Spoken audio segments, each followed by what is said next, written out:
يا ربنا اعترفنا بأننا اقترفنا وآننا أسرفنا على لظى أسرفنا. يا ربنا اعترفنا بأننا اقترفنا وآننا أسرفنا على لظى أسرفنا.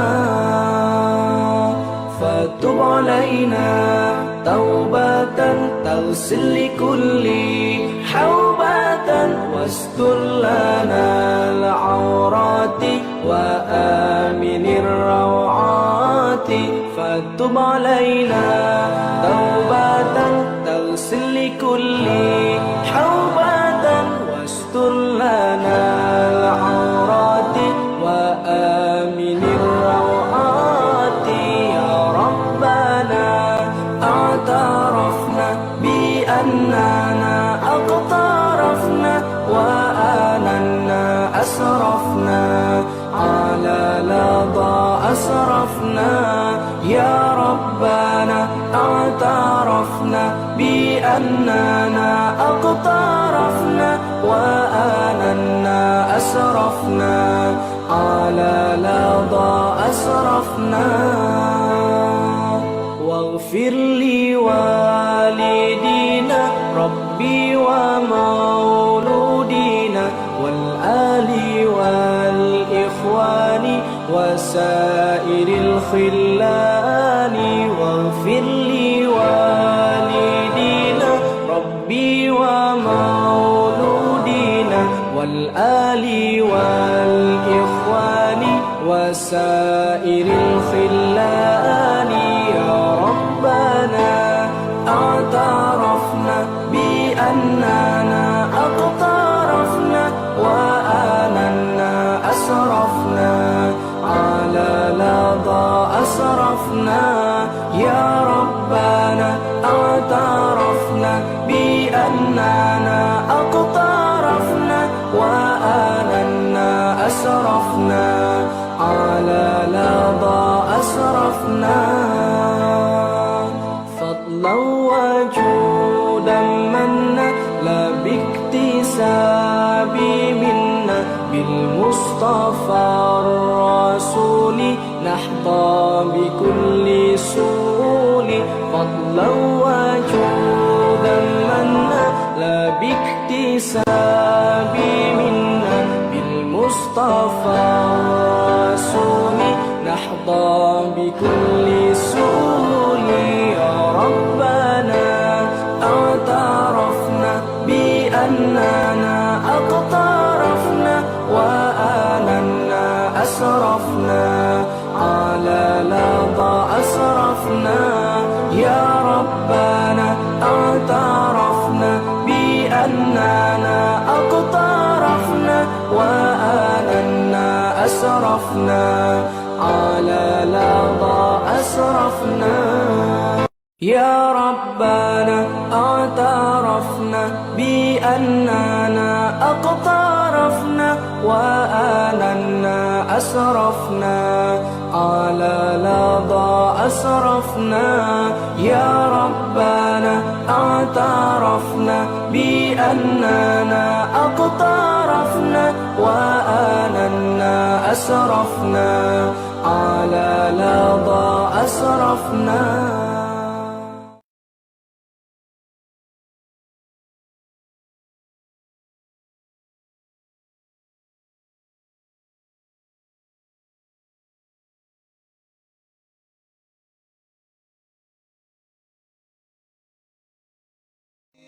سبحان الله وبحمده سبحان الله العظيم. سبحان الله وبحمده سبحان الله العظيم. سبحان الله وبحمده سبحان الله العظيم. سبحان الله وبحمده سبحان الله العظيم. سبحان الله وبحمده سبحان الله العظيم سبحان الله وبحمده سبحان الله العظيم سبحان الله وبحمده سبحان الله العظيم سبحان الله وبحمده سبحان الله العظيم سبحان الله وبحمده سبحان الله العظيم سبحان الله وبحمده سبحان الله العظيم سبحان الله وبحمده سبحان الله العظيم سبحان الله وبحمده سبحان الله العظيم سبحان الله وبحمده سبحان الله العظيم سبحان الله وبحمده سبحان الله العظيم سبحان الله وبحمده سبحان الله العظيم سبحان الله وبحمده سبحان الله العظيم سبحان الله وبحمده سبحان الله العظيم سبحان الله وبحمده سبحان الله العظيم سبحان الله وبحمده سبحان الله العظيم سبحان الله وبحمده سبحان الله العظيم سبحان الله وبحمده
أعوذ بالله السميع العليم من الشيطان الرجيم.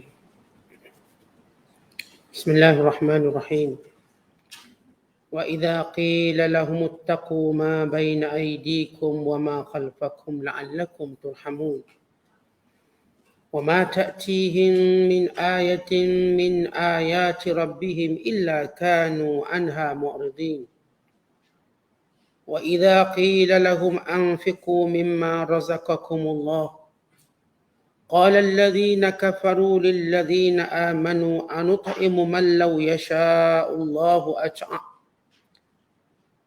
وإذا قيل لهم أنفقوا مما رزقكم الله قال الذين كفروا للذين آمنوا أنطعم من لو يشاء الله أطعمه إن أنتم إلا في ضلال مبين ويقولون متى هذا الوعد إن كنتم صادقين ما ينظرون إلا صيحة واحدة تأخذهم وهم يخصمون فلا يستطيعون توصية ولا إلى أهلهم يرجعون ونفخ في الصور فإذا هم من الأجداث إلى ربهم ينسلون قالوا يا ويلنا من بعثنا من مرقدنا هذا ما وعد الرحمن وصدق المرسلون إن كانت إلا صيحة واحدة فإذا هم جميع لدينا محضرون فاليوم لا تظلم نفس شيئا ولا تجزون إلا ما كنتم تعملون صدق الله العظيم.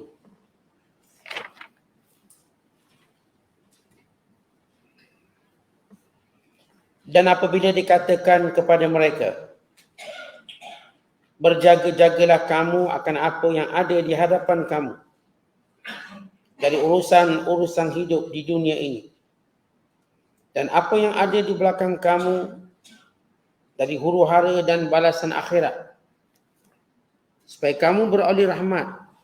Mereka tidak mengindahkannya. Dan itulah tabiat mereka. Tidak ada sesuatu keterangan yang sampai kepada mereka dari keterangan Tuhan mereka, melainkan mereka selalu berpaling daripadanya, yakni enggan menerimanya. Dan apabila dikatakan kepada mereka, dermakanlah sebahagian dari rezeki yang dikurniakan Allah kepada kamu, berkatalah orang-orang yang kafir itu kepada orang-orang yang beriman secara mengejek-ngejek, patutkah kami memberi makan kepada orang yang jika Allah kehendaki, tentulah ia akan memberinya makan. Kamu ini hanyalah berada dalam kesesatan yang nyata. Dan apabila mereka diingatkan tentang huru-hara dan balasan akhirat, mereka bertanya secara mempersenda, bilakah datangnya hari akhirat yang dijanjikan itu? Jika betul kamu orang-orang yang benar, maka kami sedia menunggu. Mereka tidak menunggu melainkan suatu pekikan yang dengan secara mengejut akan membinasakan mereka semasa mereka dalam keadaan leka, bertengkar, merundingkan urusan dunia masing-masing. Maka dengan itu mereka tidak berpeluang membuat sebarang pesanan wasiat atau lainnya. Dan kalau mereka berada di luar, mereka tidak sempat kembali kepada keluarganya. Dan sudah tentu akan ditiupkan sangkakala menghidupkan orang-orang yang telah mati. Bila berlaku yang demikian, maka semuanya segera bangkit keluar dari kubur masing-masing untuk menghadap Tuhannya. Pada ketika itu orang-orang yang tidak percayakan hidup semula berkata, aduhai celakanya kami. Siapakah yang membangkitkan kami dari kubur tempat tidur kami? Lalu dikatakan kepada mereka, inilah dia yang telah dijanjikan oleh Allah yang Maha Pemurah. Dan benarlah berita yang disampaikan oleh Rasul-Rasul. Hanyalah dengan berlakunya satu pekikan sahaja, maka dengan serta-merta mereka dihimpunkan ke tempat perbicaraan kami. Semuanya dibawa hadir untuk menerima balasan. Maka pada hari itu, tidak ada seorang yang akan dianiaya sedikit pun. Dan kamu pula tidak akan dibalas melainkan menurut amal yang telah kamu kerjakan. Selagi kita berada dalam penafsiran surah Yasin, surah yang ke-36 pada juzuk yang ke-23, bermula ayat 45 sehinggalah ayat 54. Ayat-ayat yang kita bacakan ini merupakan peringatan dan amaran kepada orang-orang kafir, supaya mereka takutkan Allah dan takutkan amaran Allah Ta'ala, dan supaya mereka berbelas kasihan kepada manusia-manusia miskin untuk dibantu. Dan ayat yang kita bacakan ini juga menjelaskan bagaimana orang kafir yang mengingkari hari kebangkitan semula, akhirnya mereka yang mempersenda-sendakannya akan dikejutkan dengan tiupan sangkakala. Menyebabkan kematian semuanya tanpa mereka selesai urusan dunia mereka. Kemudian datang tiupan sangkakala yang kedua, membangunkan mereka untuk dihimpunkan di padang mahsyar. Untuk setiap hamba-hamba Allah itu dibalas dengan perbuatan sesuai dengan apa yang mereka lakukan. Bila Allah Ta'ala menyatakan, wa idza qila lahumuttaqu ma baina aydikum wa ma khalfakum. Ketika mana dikatakan kepada orang-orang yang berpaling daripada ayat Allah, yang mendustakan perintah Allah, hati-hati kamu, jangan sampai kamu ditimpa azab umat dahulu kala. Dan jangan sampai kamu terkena azab pada hari akhirat pula. Bila Allah menyebut perkataan ma baina aidikum, ittaqu ma baina aidikum wa ma khalfakum. Takutlah kamu pada Allah. Ini ambil pengajaran. Apa yang telah berlaku di dalam dunia ini. Lihat dalam dunia bagaimana Allah datangkan malapetaka. Allah datangkan pelbagai kehancuran, kerosakan. Untuk menunjukkan betapa rapuhnya dunia. Dan betapa rapuhnya apa yang dibina oleh manusia bila datangnya puting beliung, gempa, banjir. Dan bodohnya ilmu manusia tidak dapat menyekatnya. Maka Allah kata, ambillah peringatan, pengajaran dengan apa yang telah menimpa kaum-kaum yang dibinasakan oleh Allah kerana mereka mendustakan perintah Allah. Kemudian Allah menyebut, wa ma khalfakum. Dan ingatlah kamu akan amaran azab di hari akhirat kelak. Ni bukan azab ni cuma di dunia. Itu cuma mukaddimah. Untuk kamu berfikir azab sebenar yang akan datang. Ialah azab di hari akhirat kelak. La'allakum turhamun. Dengan kamu mengambil peringatan daripada dua peristiwa ini. Pertama, lihatlah kemusnahan yang berlaku pada alam ini. Umat-umat terdahulu. Yang kedua, ingat hari akhirat nanti. Kamu akan mati. Semoga kamu mendapat hidayah. Perkataan turhamun, semoga kamu mendapat rahmat Allah, yakni dengan hidayahnya. Dengan kebenarannya. Kemudian kata Allah, sikap mereka. Wa ma ta'tihim min ayatin min ayati rabbihim. Tidaklah mereka ini diperlihatkan tanda-tanda daripada kebesaran Allah illa kanu anha mu'ridin, tetapi mereka tetap berpaling. Kata para ulama, apapun yang datang kepada mereka berupa keterangan ataupun mukjizat ataupun jawapan kepada persoalan pertanyaan mereka ataupun hujah yang tidak mampu dijawab oleh mereka, mereka tetap menolak kebenaran. Guna apapun kaedah mereka tak nak terima kebenaran. Ini kerana mereka tidak mau berfikir dengan apa yang disampaikan. Mereka cuma nak lawan. Spesies orang kafir ini, mereka tidak mau berfikir tentang apa yang Rasulullah sampaikan. Dan tidak mau berfikir dengan tanda-tanda kebesaran Allah. Tidak mau berfikir dalil-dalil kekuasaan Allah, sebagaimana kita jelaskan semalam. Dan tidak mau berfikir tentang kebatilan berhala yang mereka sembah. Mereka senantiasa berpaling. Kemudian kata Allah tentang sifat orang kafir lagi. Yang tiga sifat yang disebut di sini. Wa idza qila lahum anfiqu. Dan bila diingatkan kepada mereka, bantulah orang susah. Belanjakan harta yang Allah beri kepada kamu kepada orang-orang yang memerlukan. Lalu apa sikap mereka bila diminta untuk membantu? Kata Allah, wa idza qila lahum anfiqu mimma razaqakumullah. Ketika mana diperintahkan kepada mereka, bantulah orang-orang yang susah dengan rezeki yang Allah rezekikan pada kamu. Qala alladhina kafaru. Maka berkatalah orang kafir, lilladzina amanu. kepada orang beriman. Anut'imu man law yasha'ullahu at'amah. Kenapa pula kami yang kena beri makan? Suruhlah Tuhan beri makan. Suruhlah Tuhan tolong dia. Mereka mempersendakan. Bila Rasulullah menyuruh orang-orang kaya di kalangan mereka. Maka ini cerita umat-umat terdahulu juga bila Rasul dan Nabi-Nabi yang diutuskan. Menyuruh orang-orang yang kaya dengan kekayaan yang Allah rezekikan, jadikan ia sebagai cara sebab untuk kamu membantu orang lain. Kerana kekayaan ini amanah. Allah jadikan ia amanah dan ia akan bertukar ganti, bersilih ganti. Dia tidak ada kaitan dengan apa pun, melainkan satu ujian Allah. Kita dah jelaskan sebelum ini, wa imma dia orang Islam, wa imma dia orang kafir. Allah boleh beri rezeki mengikut apa yang Allah kehendaki. Ada orang kafir yang Allah bagi banyak. Ada orang Islam yang Allah bagi banyak. Ada orang kafir dapat sikit, ada orang Islam dapat sikit. Tetapi bagi yang dapat banyak, Allah ajar mereka, Allah perintah. Tolong orang.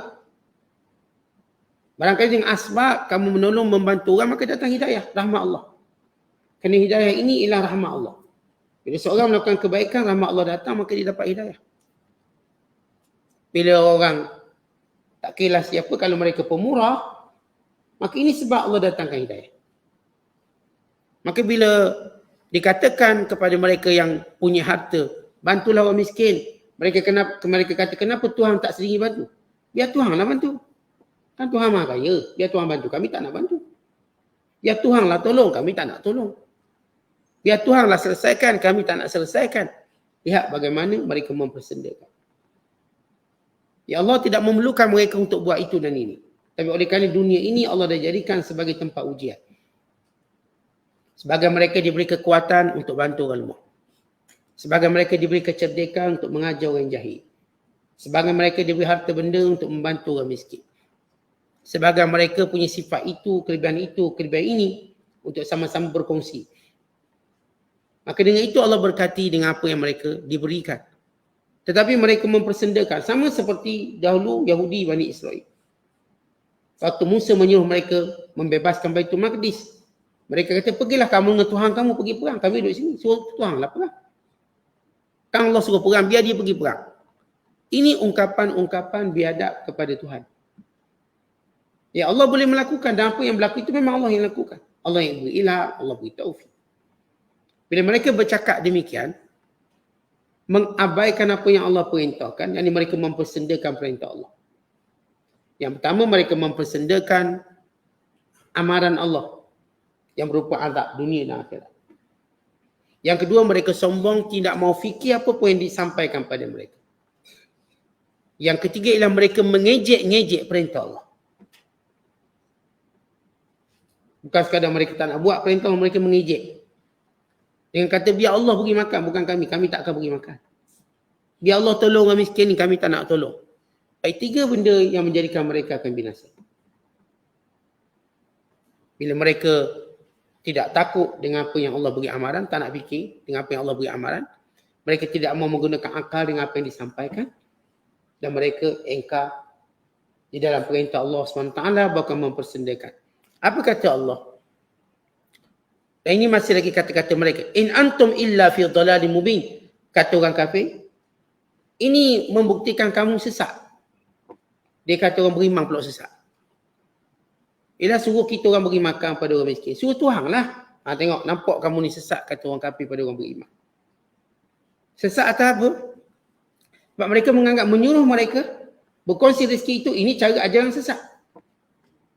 Atau bila kita selalu dengar orang bercakap tentang ajaran sesat. Abu Jahal pernah kata pada Rasulullah, Nabi bawa ajaran sesat. Kerana memecah belahkan orang-orang Arab. Sama kita baca kisah Antakiyah. Mereka menyesatkan Rasul-Rasul pendakwah yang diutuskan oleh Nabi Isa. Dengan berkata, mu sesat. Kerana pecah belahkan kami. Bukan menganggap sial datang daripada sebab kamu, sebab itu tak ada hujan. Jadi orang kafir ini yang menganggap sebagaimana Fir'aun juga. Nah, ayat yang kita bacakan menganggap Musa sesat. Baik, sesat daripada mulut orang yang sesat. Kata orang kafir pada orang beriman, kamu ni sesat. Ada kesuruh kami tolong orang miskin? Sebab bagi mereka, yang orang kafir, cara hidup mereka, masing-masing urusan masing-masing. Kamu susah, pandai-pandailah kamu. Bagi orang beriman, kita ada asas ta'awun, tolong-menolong. Tolong-menolong itu penting sehingga Allah menyebut wa ta'awanu 'alal birri wat taqwa wa la ta'awanu 'alal ismi wal 'udwan. Tolong-menolong dalam kebaikan dan ketakwaan. Jangan tolong-menolong dalam kedosa dan permusuhan. Bahkan Islam dalam banyak perintah Allah dan hadis Nabi sallallahu alaihi wasallam menganjurkan kita bila kita dapat nikmat, kita menterjemahkan syukur dengan berkongsi, dengan membantu, dengan menolong. Maka ini cara orang Islam. Bukan kita kaya seorang. Kita kuat seorang. Orang lain yang pandai-pandailah kau cari sendiri. Menganggap yang miskin itu pemalas. Ini dalam cara pemikiran orang kafir. Ini pemalas ni. Kalau mereka rajin, pasti mereka kaya macam kami kaya. Walau kita dah sebut rezeki ini, pusingan Allah berikan pada siapa dikehendaki. Ada yang kerja keras tapi tak perolehi sebagaimana orang kerja biasa santai. Rezeki masing-masing. Maka Allah menyuruh siapa pun yang punya kelebihan untuk berkongsi. Bagi orang kafir tak, kami takkan kongsi apa pun kami ada. Ajaran apa yang ajar kongsi ini? Ini sesat. Ya kami kaya, tiba kena beri ke orang miskin. Sebab itu mana mereka ada zakat? Syariat zakat hanya kepada orang beriman. Tidak ada agama atau dunia ni ada zakat melainkan Islam. Bersifat wajib. Wajib bagi. Sebelum LHTN kata wajib cukai dia, zakat dah diperintahkan wajib. Dengan perintah agama. Yang undang-undang dunia wajibkan cukai ini tiru zakat. Tapi dengan cara yang sengsang. Kerana zakat menjaga kedua belah pihak, orang kaya dan orang miskin. Yang cukai berlaku atas dunia dia cuma menjaga sebelah pihak. Pihak yang memerintah saja. Tanpa pedulikan orang miskin, tidak juga peduli kepada pembayar cukai. Akhirnya orang miskin tak dapat cukai yang dia ambil. Orang kaya dizalimi dengan cukai yang dibayar. Dalam Islam ini zakat yang diwajibkan. Di sebalik zakat diwajibkan itu, ia bersifat ibadat. Dan ia bersifat ketakwaan dan bersifat menyuburkan harta. Allah jamin. Dan setiap zakat yang dikeluarkan, harta akan subur. Sebagaimana Allah jamin, jiwa orang yang mengeluarkan zakat itu juga akan subur dengan kebaikan. Khudh min amwalihim sadaqatan tutahhiruhum wa tuzakkihim biha. Ambillah daripada harta mereka itu sejumlah zakatnya yang akan menyucikan diri mereka dan membersihkan, menyuburkan harta mereka. Kalau cukai-cukai atas dunia, diberi tak jaminan tu? Waktu dia ambil cukai daripada mana-mana orang yang kena bayar cukai, apa jaminan diberi pada kita? Dia cuma beri amaran. Tak bayar cukai, kami penjarakan. Ini satu dunia cerita pencukaian negara. Waktu disuruh rakyat ataupun penduduk bayar cukai, apakah dia ada janjikan kebaikan? Tetapi waktu Allah menyuruh orang beriman bayar zakat, Allah menjanjikan kebaikan. Pertama, kebaikan pada diri mereka sendiri. Yang kedua, kebaikan pada harta yang mereka zakatkan. Maka dengan ambil dengan jumlah yang kecil. Untuk dipulangkan kepada orang yang memerlukan. Pemerintah cuma tangan pengurus. Urus dia ambil, bagi. Itu yang kita sebutkan tadi, orang kafir dia tak ada sistem zakat, tak ada. Bagi mereka, agama yang menyuruh kita kaya beri, ini sesat. Kami tak pernah dengar pun kena zakat macam tu. Maka ini watak-watak orang kafir. Mekah dan seluruh dunia. Para penyembah berhala. Kemudian Allah Ta'ala menceritakan selepas menyebut bentuk-bentuk penolakan mereka. Mereka bila ditakutkan dengan amanah Allah, mereka tak peduli. Bila datang keterangan Allah, mereka berpaling. Bila datang perintah Allah, mereka mempersendakan. Bahkan mereka menganggap tindakan mereka betul. Yang perintah Allah ni salah. Kata Allah, wa yaqulun, dan mereka yang ni orang-orang kafir berkata, mata hadzal wa'du in kuntum sadiqin. Kalau benar berlaku kiamat, bila berlaku? Kami nak tunggu ni, bila berlaku? Kata mereka. Sesudah mereka tak nak ambil pengajaran dengan apa yang berlaku dalam hidup. Mereka persendakan perintah Allah. Mereka persendakan amanan Allah yang berupa kiamat.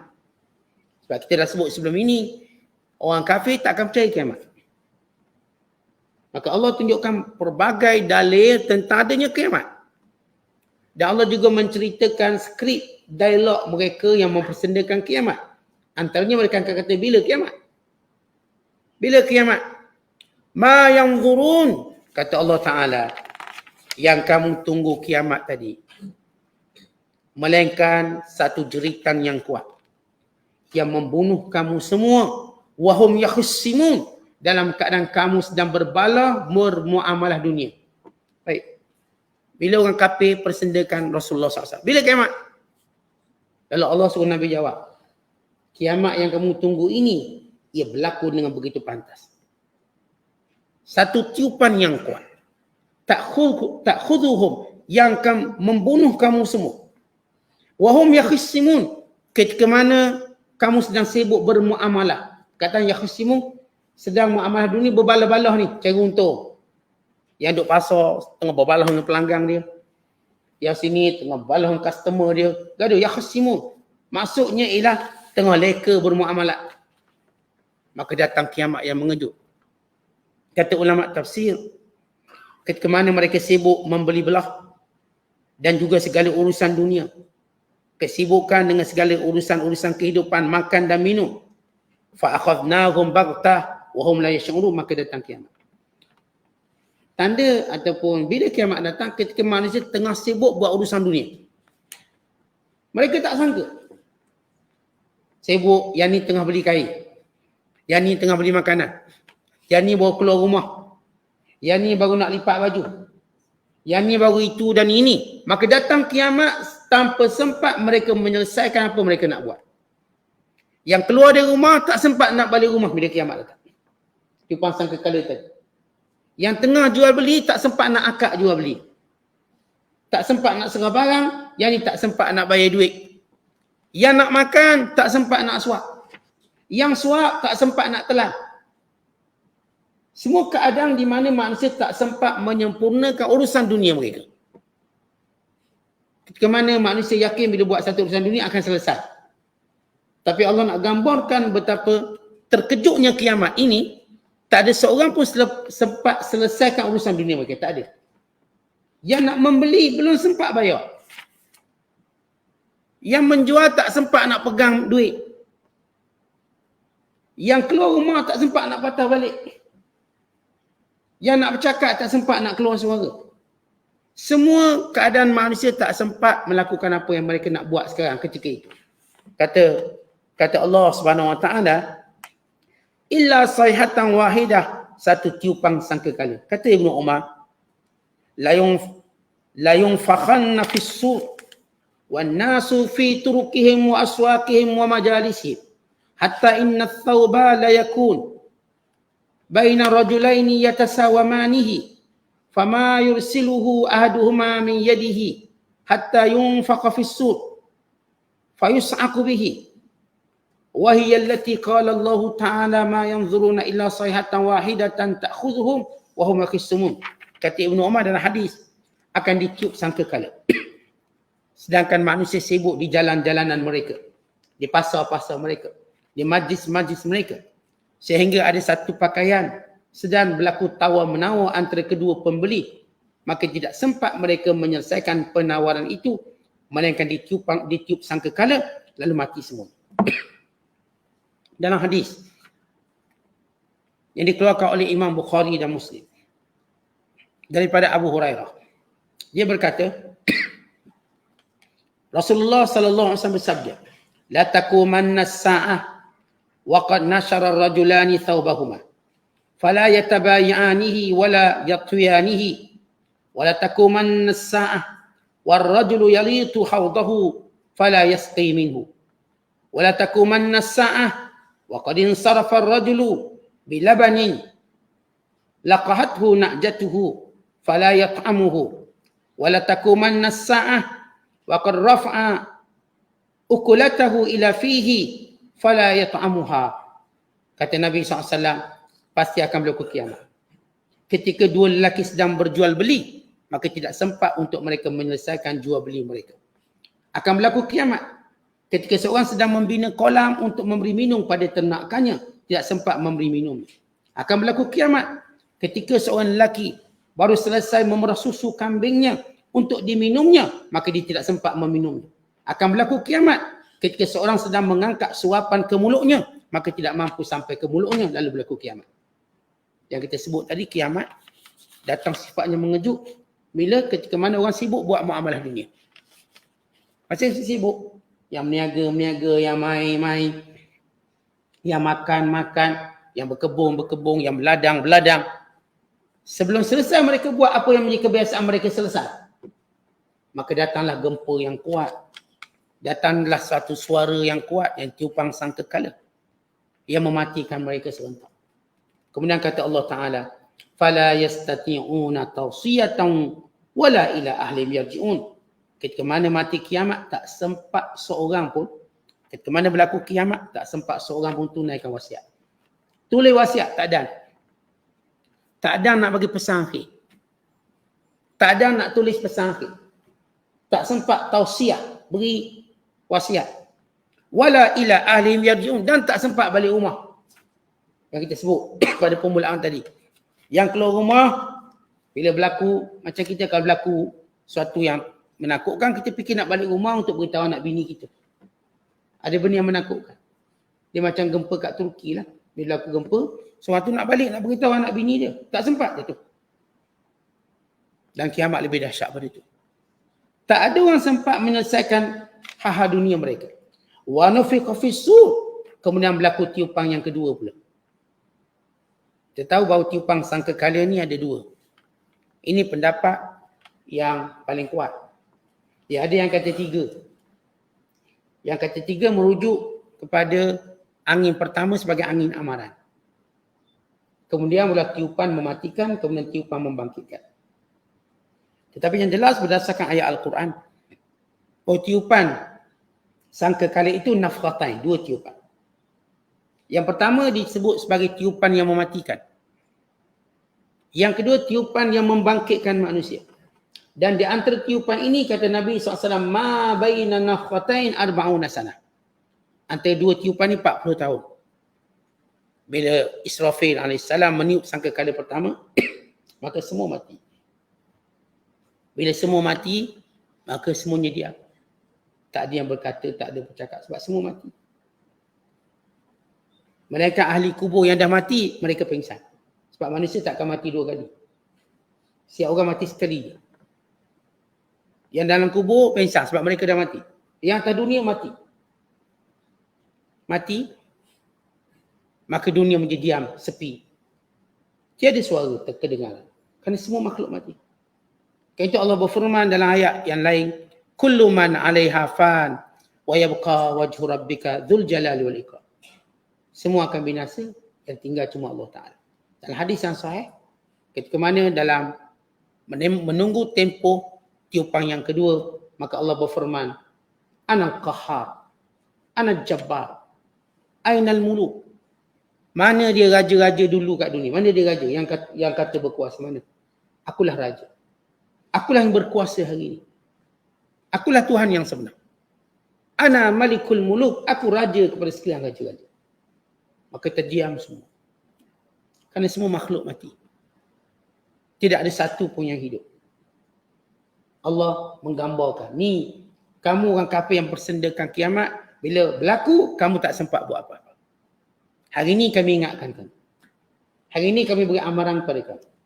Melalui Nabi dan Rasul kami. Melalui wahyu yang diturunkan. Kalau kamu pun mempersendakan bila kiamat, kiamat bila datang dicukup mengejut. Dan kamu tak sempat menyelesaikan urusan kamu. Bukan sekadar kiamat. Mati juga begitu sifatnya. Sebab itu para ulama menyebut mati itu kiamat kecil. Man mata faqad qamat qiyamatuhu. Siapa mati telah berlaku kiamat pada dirinya. Mati juga sifatnya mengejut. Walaupun orang ni sakit 3 tahun. Kita yang tengok dia sakit 3-4 tahun tak mengejut dah sebab dia dah sakit lama. Tak, orang yang sakit. Sebab semua orang sakit bercita-cita sembuh. Semua orang sakit. Tuan-tuan kalau sakit, tuan-tuan tak akan fikir mati lebih kuat daripada sembuh. Semua orang bila dia sakit, walau teruk macam mana, walau doktor kata tak ada harapan, mati esok lusa, dia tetap yakin dia boleh sembuh. Dia mengharapkan keajaiban itu dan ini. Mintalah doa, mintalah ruqyah. Mintalah air tawar. Pergilah alternatif lain. Itu kebanyakan sifat manusia. Sebab itu manusia walaupun sakit lama, kita orang yang tengok ni macam, dia dah lama tanda mati. Tak, dia bila berlaku. Bila datang malakul maut, dia rasa mengejut. Kalau dia tahu begitu, dia pasti sibuk bertaubat dan beribadat, bukan sibuk berubat. Kenapa orang sakit dia sibuk berubat? Sebab keinginan hidupnya kuat. Bila datang kematian, maka putus asa. Siapa pun kalau tuan-tuan pernah sakit, apa tuan-tuan fikir dalam kepala? Sembuh. Lalu kita fikir ubat ni, ubat tu. Orang pun datang jumpa kita, cadang macam-macam ubat. Orang yang datang, cadang macam-macam klinik. Macam-macam doktor. Macam-macam pantang larang. Cuba kita sakit tengok, semua datang beritahu, buat macam ni, buat macam ni. Yang ni kata awak lain kali jangan buat macam ni, nanti sakit lagi. Yang ni kata buat macam ni. Yang ni kata jumpa doktor ni bagus. Jumpa hospital ni bagus. Yang ni kata obat ni bagus. Yang ni kata awak makan makanan ni bagus. Semua benda ni untuk menjadikan manusia mengharapkan dia masih hidup. Dan orang yang sakit itu sendiri tak pernah menghasilkan dia akan mati. Dia rasa akan berlaku keajaiban, dia akan segar balik. Maka bila datang mati, terkejut. Kan itu kita nakalkan kata-kata ulama.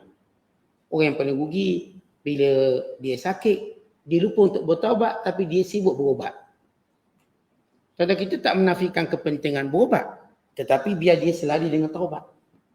Sebab barangkali sakit ini membawa kematian kita. Maka taubatlah. Yang mana patut kita selesaikan. Wasiat patut tinggalkan. Ramai mana orang sakit masih belum tinggalkan wasiat. Kerana menyangka bahawa dia akan hidup. Patutnya tinggallah wasiat. Kita kadang-kadang bila masuk bilik bedah dah tinggal wasiat dah. Bimbang-bimbang. Tak bangun lagi tinggal wasiat. Khususnya kalau ada hutang kita, takut-takut keluarga kita tak tahu. Biarlah seorang yang tahu untuk bayar. Khususnya ada benda-benda kita bimbang, wari-wari kita akan berbalah. Ada benda yang tak tahu, hitam putih kita je tahu. Maka tulis sesuatu. Bukankah perintah supaya menunaikan wasiat ini ya perintah agama? Atau kalau kita tak sakit pun sunat tulis wasiat.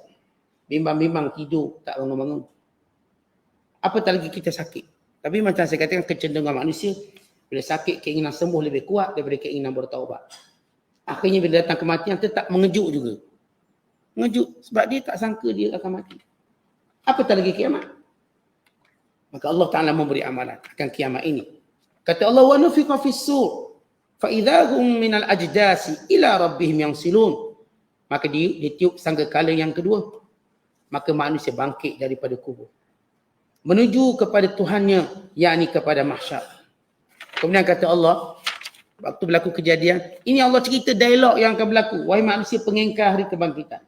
Yang tak percaya mati hidup semula. Ini Allah cerita detik-detiknya. Tiupan sangkakala bagaimana pertama berlaku. Yang kedua bagaimana berlaku. Dan kisah tentang manusia bangkit dari kubur. Apa kata Allah?